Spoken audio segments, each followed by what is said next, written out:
Et il en est ressorti cette voiture, la Ford Mustang, qui a été faite avec des pièces pris chez Ford, à droite à gauche, sur différents modèles. Un patchwork de Ford diverses. Ça a donné la Mustang, sortie en 1964, en cabriolet et en coupé. Précisément le 17 avril 64 à la foire mondiale de New York. La foire mondiale de New York. C'est ce jour-là qu'ils l'ont présenté. Et ça a été tout de suite un gros succès. C'était un gros succès, oui. Et également en France. Tellement un gros succès qu'ils n'arrivaient pas à fournir au début. Hein. Et pourtant Ford, hein, c'est quand même un gros constructeur. Elle va arriver aussi en France un peu plus tard. Et ça va être un gros succès également. Ça a été la voiture en fait le plus connue du public français. Tout le monde se battait pour l'avoir à cette époque-là. Dans le showbiz, on a tous vu les vedettes de l'époque rouler en Ford Mustang. Dont Johnny Hallyday. Dont Johnny, effectivement, qui en avait une au Monte Carlo. Et c'est une auto que vous voyez également très souvent au cinéma. Dans les films. Dans les films de cette époque-là. Dont Un homme, une femme. Vous vous rappelez le film Un homme, une femme? Non? Avec un acteur assez connu. Pilote à 16 heures également. Trintignant, Jean-Louis Trintignant, le neveu du grand pilote Trintignant. Hein, voilà, donc pour faire également dans les gendarmes de Saint-Tropez, en fait. Hein, ils l'ont également utilisé. Même dans les séries d'aujourd'hui, il n'est pas rare de voir des Mustangs. C'est une voiture qui a été produite à tellement d'exemplaires qu'il en reste plein à travers le monde aujourd'hui. Donc on va revenir à celle qui nous intéresse aujourd'hui, celle qui est devant nos yeux, avec le propriétaire. Alors, tu t'appelles comment? On peut se tutoyer? Thomas.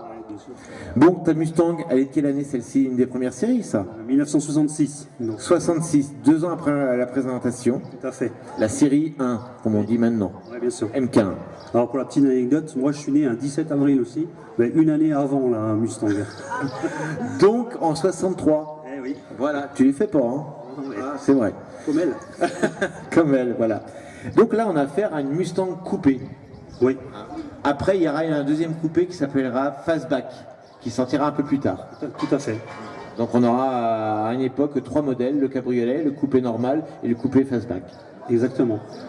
Alors au niveau des moteurs, comme je disais aussi pour les Ford Capri, cette Mustang, en fait, on pouvait la personnaliser. Aujourd'hui, il n'y a pas de Mustang pareil. Il y avait tellement d'options, chacun pouvait personnaliser sa voiture. C'est ça le grand atout de Ford, c'est d'avoir compris que les gens voulaient une voiture à eux, personnalisée. Y compris dans les couleurs, et les intérieurs, toutes les options, puisque les moteurs. Celle-ci en option n'a pas la clim, mais beaucoup de Mustang avaient déjà la clim en 65. Elle est à 4 freins à tambour d'origine, puisqu'il y avait aussi l'option frein à disque. Le kit frein à disque, oui. Et en direction assistée d'origine, celle-ci, qui était une option, qui était souvent choisie par les Américains. C'est vrai que quand on prenait une Mustang de base, sans option, on n'avait pas grand-chose, finalement. On avait déjà un moteur 6 cylindres. Alors un 6 cylindres, ouais, mais un 6 cylindres en ligne qui était un peu poussif quand même. La plupart, alors celles qui étaient vendues en France, c'était que des V8. Hein. On disait pour les Français, il n'y a jamais eu de 6 cylindres en ligne importés officiellement en France. C'était que des V8. Par contre, oui, il a existé la version 6 cylindres vendue aux États-Unis. C'était le modèle de base. C'était le modèle de base. D'ailleurs, son surnom, c'était la voiture des secrétaires. La voiture des secrétaires. Pourquoi la voiture des secrétaires? Parce que, comme tu l'as dit tout à l'heure, c'était souvent des voitures de jeunes. C'était un métier secrétaire qui était un métier de jeune, et c'était une des premières voitures. C'était en gros la coccinelle des Américains. C'est vrai. Pour les Américains, c'est une voiture assez compacte, hein, vu les bateaux qu'il y avait à l'époque. C'était une voiture qu'ils appelaient compacte. Et les jeunes adoraient cette voiture, qui était à leur image. N'oubliez pas que dans certains États, la plupart des États, on peut conduire à 16 ans aux États-Unis. Et donc à 16 ans, eh ben, si on avait un petit peu d'argent, ou si on avait papa-maman qui avait un peu d'argent, on pouvait rouler dans une Mustang. Voilà, c'est la voiture des jeunes. Oui, tout à fait. Et ça n'a pas changé, l'image de cette voiture n'a pas changé. Donc on avait plusieurs aussi motorisations, on en parlait tout à l'heure. Alors celle-ci, donc c'est un modèle qui a été importé en France à l'époque ou qui a été importé depuis? Depuis. Elle a été importée il y a 2 ans. 2 ans. Tu sais d'où elle vient? De quelle région des États-Unis elle vient? Alors elle a été livrée dans l'état de New York quand elle est sortie. Et, tu connais l'historique de ta voiture, c'est bien. Ouais, on l'a retrouvée. Ouais. Donc de l'état de New York. Et elle a été, là elle était importée, elle était au Texas. Elle vient du Texas, ok. Ouais. Ouais. Donc un climat assez sec. Un climat sec qu'il a à peu près bien conservé. Il y a quelques petits défauts, comme souvent. Hein, c'est quand même de la bonne tôle américaine qui rouille bien. Il y a pas, tu vois, en Italie aussi, ils ont de la bonne tôle qui rouille bien.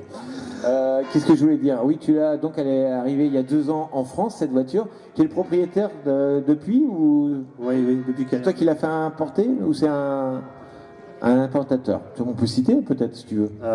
Oui, qui est en région parisienne et qui s'appelle Naël Automobile.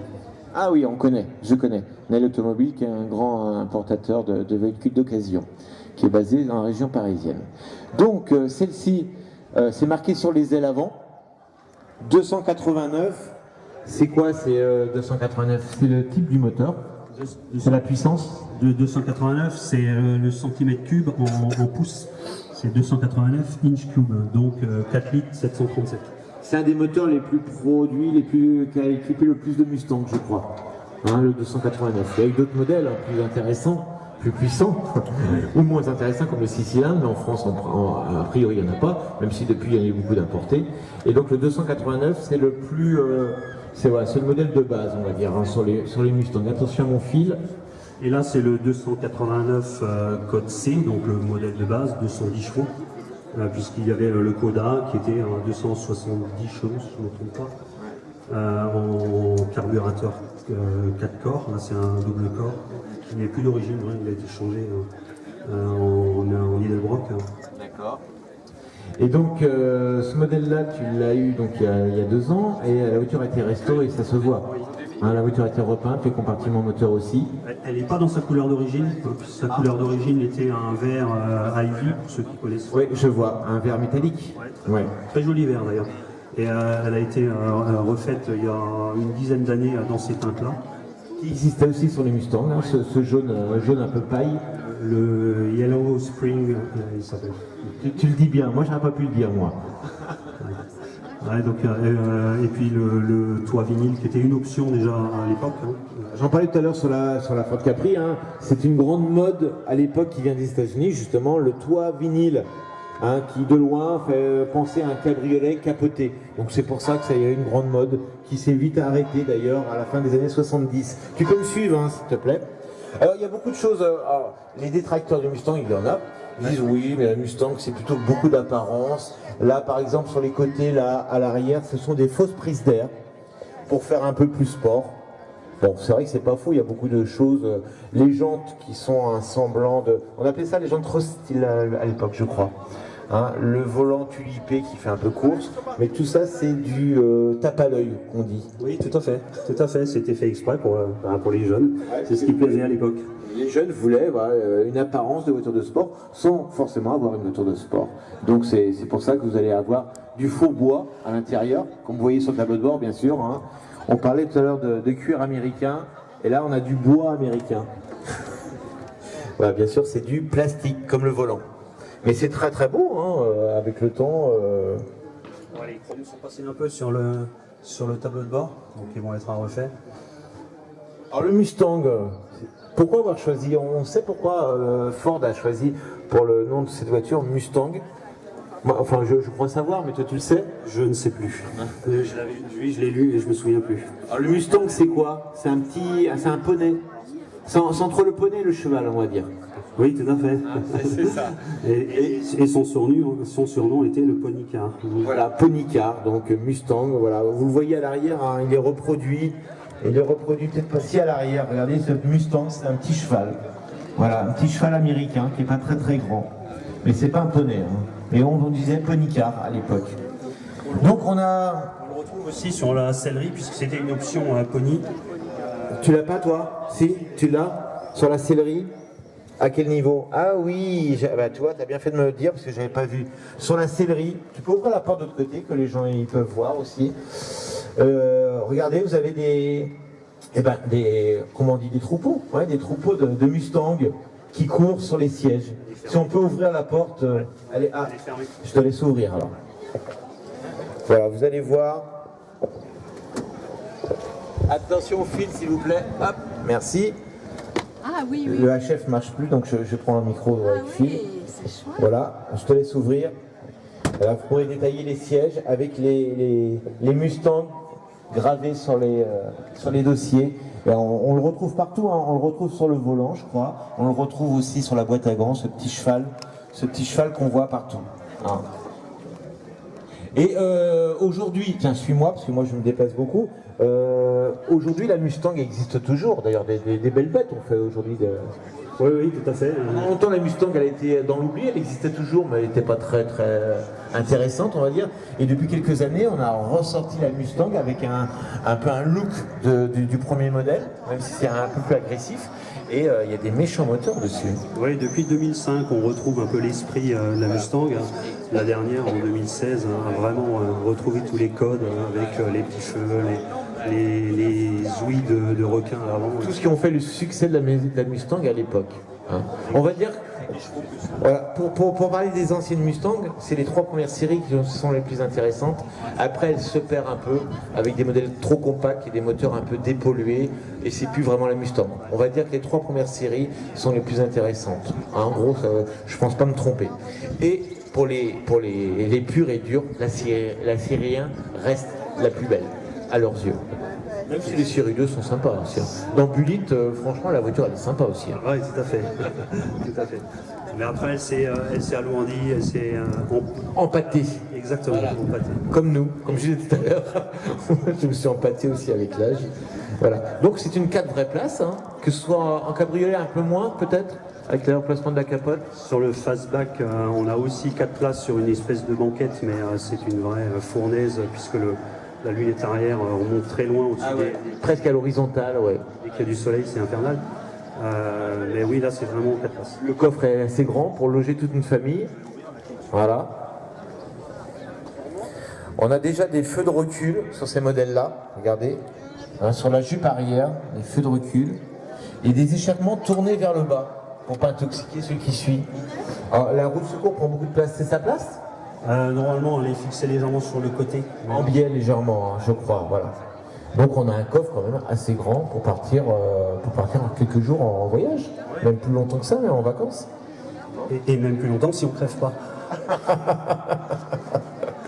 Est-ce que c'est vraiment une voiture plaisir? Parce que c'est vrai qu'au niveau de la conception, je disais, les suspensions, tout ça, c'est pas une voiture qui tient très très bien la route à l'époque. Non, ça flotte un peu, mais une américaine quoi. C'est du vrai plaisir. Je fais de la moto aussi, donc je retrouve cet esprit de conduite. T'as quoi comme moto? Une Harley Davidson. Ah bah oui, ça va. T'es pro-américain à fond. Hein. Au moins oui que... Quand on achète ce genre de voiture, c'est un souvenir d'enfance, c'est quoi? C'est lié à quoi? Oui, c'est des souvenirs de rêves d'enfants, de voir ces voitures. On les avait souvent en majorette. En majorette, au cinéma, on les voyait. Exactement. Et un jour, on se dit, quand je serai plus grand, j'en aurai une. Tout à fait. Et donc, tu as assouvi ton rêve. Un de mes rêves, oui. Ouais, c'est bien, super. Donc, on est en 1966, Laurence. Ton micro ne marche toujours pas? Alors, tu restes là avec nous. On va revenir sur cette année 66 pour remettre la voiture dans son époque. Il se passait quoi en 1966, ma chère Laurence? 66. Qui c'est qui est né en 66 ici? Il y en a? Non? Personne n'est né en 66? Personne?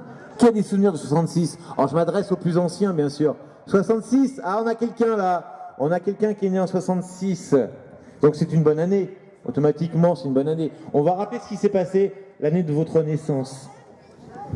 Alors, cette année-là, au niveau du cinéma français, il y avait un film qui reste également mythique avec Bourvil. La Grande Vadrouille. La Grande Vadrouille, tout à fait. La Grande Vadrouille, c'est l'année de sortie de ce film. Et pour revenir un petit peu aux États-Unis, il y avait également un film très très connu. Le Bon, la Brute et le Truand, tout le monde connaît ce film. De qui? Grand réalisateur. Donc Le Bon, la Brute et le Truand, d'Ennio Morricone. Ennio Morricone avec une musique... Voilà, une musique que tout le monde connaît également. Enfin, un générique de film. Voilà. Et en chanson chez nous en 66, il y avait Jacques Dutronc. Il chantait quoi? Qui chantait Et moi, et moi, et moi. Tout le monde connaît également cette chanson. Et dans un autre style, Gilbert Bécaud avec Le Petit Oiseau de toutes les couleurs. Vous vous rappelez? Tout le monde se souvient également. Hein.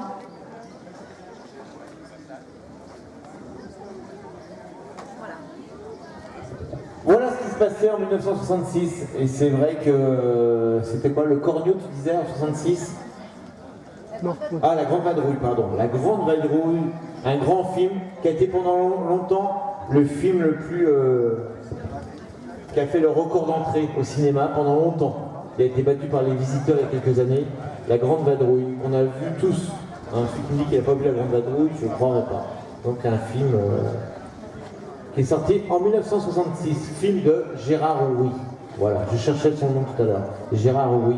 Et tout à l'heure on parlait aussi de Le Bon, la Brute et le Truand. Il y a eu une série de 3 films à la suite, pour quelques dollars de plus. Le grand Ennio Morricone et Sergio Leone. Voilà. Alors cette Mustang, on va la laisser repartir. Elle est magnifique, hein. Je peux te dire que franchement elle est très très belle. Tu peux être fier d'avoir ce genre de voiture. Et t'en as d'autres voitures? T'as une moto, tu m'as dit, mais t'as d'autres voitures? Non, non. Et ton rêve, ça serait quoi? Mon rêve, ça serait c'est un rêve assez accessible, hein, c'est une coccinelle. Une coccinelle? Ah, une New Beatles.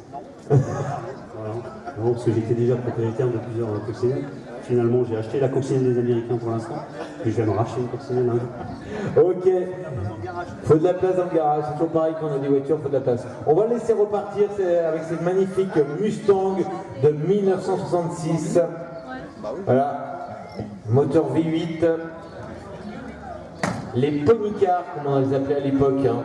Les concurrents d'ailleurs se sont mis tout de suite sur le marché pour concurrencer ces Mustangs à l'époque. Notamment General Motors avec la Camaro pour essayer de endiguer cet engouement des Mustangs. Vous pouvez l'applaudir, hein, applaudissez-le. Voilà. Et on va changer d'époque.